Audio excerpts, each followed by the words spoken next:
بسم اللہ الرحمن الرحیم۔ معزز ناظرین السلام علیکم۔ ہماری آج کی ویڈیو کا موضوع حضرت حزقیل علیہ السلام کی قوم کا ایک بڑا ہی عبرت خیز اور نصیحت آمیز واقعہ ہے، جس کو اللہ تعالیٰ نے قرآن مجید کی سورۃ البقرہ میں بیان فرمایا۔ آئیے جانتے ہیں حضرت حزقیل علیہ السلام کون ہیں۔ معزز ناظرین، آپ حضرت موسیٰ علیہ السلام کے تیسرے خلیفہ ہیں جو منصب نبوت پر سرفراز کیے گئے۔ حضرت موسیٰ علیہ السلام کی وفات اقدس کے بعد آپ کے خلیفہ اول حضرت یوشع بن نون علیہ السلام ہوئے، جن کو اللہ تعالیٰ نے نبوت عطا فرمائی۔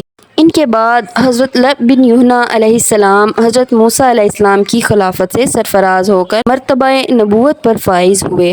پھر ان کے بعد حضرت حزقیل علیہ السلام حضرت موسیٰ علیہ السلام کے جانشین اور نبی ہوئے۔ حضرت حزقیل علیہ السلام کا لقب ابن العجوز، بڑھیا کے بیٹے ہے، اور آپ ذوالکفل بھی کہلاتے ہیں۔ ابن العجوز کہلانے کی وجہ یہ ہے کہ آپ اس وقت پیدا ہوئے جب کہ آپ کی والدہ ماجدہ بہت بوڑھی ہو چکی تھیں، اور آپ کا لقب ذوالکفل اس لیے ہوا کہ آپ نے اپنی کفالت میں لے کر 70 انبیاء کرام کو قتل سے بچا لیا تھا، جن کے قتل پر یہودی قوم آمادہ ہو گئی تھی۔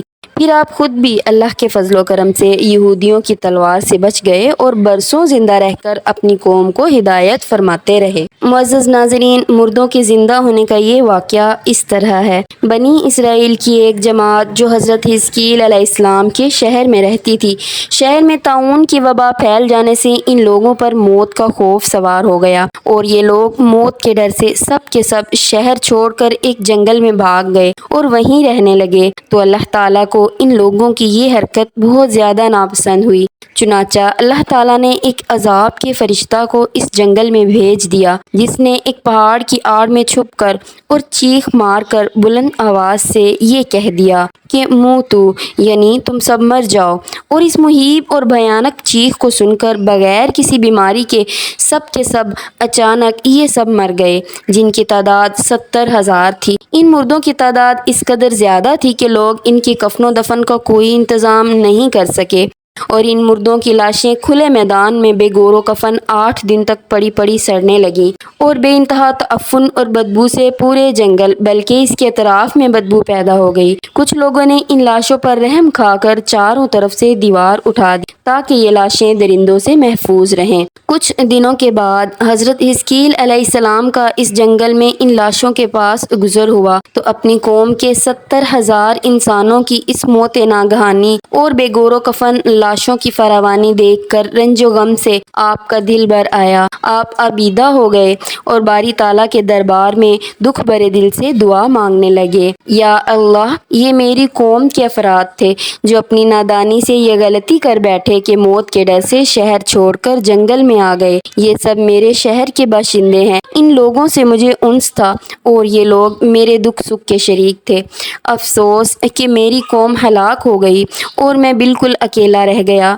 اے میرے رب، یہ وہ قوم تھی جو تیری حمد کرتی تھی اور تیری توحید کا اعلان کرتی تھی اور تیری کبریائی کا خطبہ پڑھتی تھی۔ آپ بڑے سوز دل کے ساتھ دعا میں مشغول تھے کہ اچانک آپ پر یہ وحی اتر پڑی کہ اے حزقیل علیہ السلام، آپ ان بکھری ہوئی ہڈیوں سے فرما دیجئے کہ اے ہڈیوں، بے شک اللہ تعالیٰ تم کو حکم فرماتا ہے کہ تم اکٹھا ہو جاؤ۔ یہ سن کر بکھری ہوئی ہڈیوں میں حرکت پیدا ہوئی اور ہر آدمی کی ہڈیاں جمع ہو کر ہڈیوں کے ڈھانچے بن گئے۔ پھر یہ وحی آئی کہ اے حزقیل، آپ فرما دیجئے کہ اے ہڈیوں، تم کو اللہ تعالیٰ کا یہ حکم ہے کہ تم گوشت پہن لو۔ یہ کلام سنتے ہی فوراً ہڈیوں کے ڈھانچوں پر گوشت پوست چڑھ گئے۔ پھر تیسری بار یہ وحی نازل ہوئی، اے حزقیل، اب یہ کہہ دو کہ اے مردو، اللہ کے حکم سے تم سب اٹھ کر کھڑے ہو جاؤ۔ چنانچہ آپ نے یہ فرما دیا تو آپ کی زبان سے یہ جملہ نکلتے ہی 70,000 لاشیں دم زدن میں ناگہاں یہ پڑھتے ہوئے کھڑی ہو گئیں کہ سبحانک اللہم و بحمدک لا الہ الا انت۔ پھر یہ سب لوگ جنگل سے روانہ ہو کر اپنے شہر میں آ کر دوبارہ آباد ہو گئے اور اپنی عمروں کی مدت بھر زندہ رہے، لیکن ان لوگوں پر اس موت کا اتنا نشان باقی رہ گیا کہ ان کی اولاد کے جسموں سے سڑی ہوئی لاش کی بدبو برابر آتی رہی، اور یہ لوگ جو کپڑا بھی پہنتے تھے وہ کفن کی صورت میں ہو جاتا تھا، اور قبر میں جس طرح کفن میلا ہو جاتا تھا ایسا ہی میلا پن ان کے کپڑوں پر نمودار ہو جاتا تھا۔ چنانچہ یہ اثرات آج تک ان یہودیوں میں پائے جاتے ہیں جو ان لوگوں کی نسل سے باقی رہ گئے۔ یہ عجیب و غریب واقعہ قرآن مجید کی سورۃ البقرہ میں اللہ تعالیٰ نے اس طرح بیان فرمایا: اور اے محبوب، کیا آپ نے نہ دیکھا انہیں جو اپنے گھروں سے نکلے اور وہ ہزاروں تھے موت کے ڈر سے، تو اللہ نے ان سے فرمایا مر جاؤ، پھر انہیں زندہ فرما دیا۔ بے شک اللہ لوگوں پر فضل کرنے والا ہے، مگر اکثر لوگ ناشکرے ہیں۔ معزز ناظرین، بنی اسرائیل کے اس عجیب و غریب واقعہ سے ہمیں کچھ ہدایات ملتی ہیں۔ آدمی موت کے ڈر سے بھاگ کر اپنی جان نہیں بچا سکتا، لہٰذا موت سے بھاگنا بالکل ہی بیکار ہے۔ اللہ تعالیٰ نے جو موت مقدر فرما دی وہ اپنے وقت پر ضرور آئے گی، نہ ایک سیکنڈ پہلے نہ ایک سیکنڈ بعد۔ معزز ناظرین، اسی ضمن میں ایک دلچسپ واقعہ بھی منقول ہے کہ بنو امیہ کا بادشاہ عبد الملک بن مروان جب ملک شام میں طاعون کی وبا پھیلی تو موت کے ڈر سے گھوڑے پر سوار ہو کر اپنے شہر سے بھاگ نکلا، اور ساتھ میں اپنے خاص غلام اور کچھ فوج بھی لے لی، اور وہ طاعون کے ڈر سے اس قدر خائف اور ہراساں تھا کہ زمین پر پاؤں نہیں رکھتا تھا بلکہ گھوڑے کی پشت پر سوتا تھا۔ دوران سفر ایک رات اس کو نیند نہیں آئی تو اس نے اپنے غلام سے کہا کہ مجھے کوئی قصہ سناؤ۔ ہوشیار غلام نے بادشاہ کو نصیحت کرنے کا موقع پا کر یہ قصہ سنایا کہ ایک لومڑی اپنی جان کی حفاظت کے لیے ایک شیر کی خدمت گزاری کیا کرتی تھی، تو کوئی درندہ شیر کی ہیبت کی وجہ سے لومڑی کی طرف دیکھ نہیں سکتا تھا۔ لومڑی نہایت ہی بے خوفی اور اطمینان سے شیر کے ساتھ زندگی بسر کرتی تھی۔ اچانک ایک دن ایک عقاب لومڑی پر جھپٹا تو لومڑی بھاگ کر شیر کے پاس چلی گئی اور شیر نے اس کو اپنی پیٹھ پر بٹھا لیا۔ عقاب دوبارہ جھپٹا اور لومڑی کو شیر کی پیٹھ پر سے اپنے چنگل میں دبا کر اڑ گیا۔